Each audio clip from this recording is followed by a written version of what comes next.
¿Qué tal? Muy buenos días. Hoy lo que voy a desayunar es esto. Y bueno, en maya le conocemos esto como G.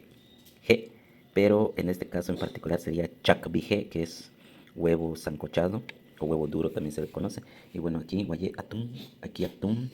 En maya el tomate le decimos pak. Y lechuga, pues bueno, no hay en maya, sería lechuga.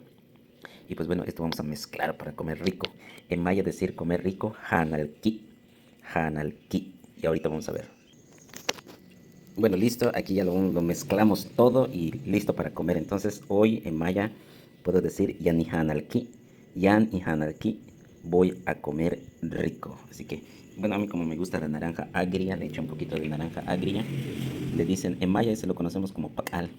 Pakal es que pues, le echo un poquito así, algo de sal. Taab le dicen, este sal, en maya le decimos taab. Y pues bueno, las galletitas. Y ik le decimos chile habanero. Para mi caso, a mí me gusta el chile habanero. Ik. Pues listo, amigos, saludos. Voy a desayunar mi cane ukul.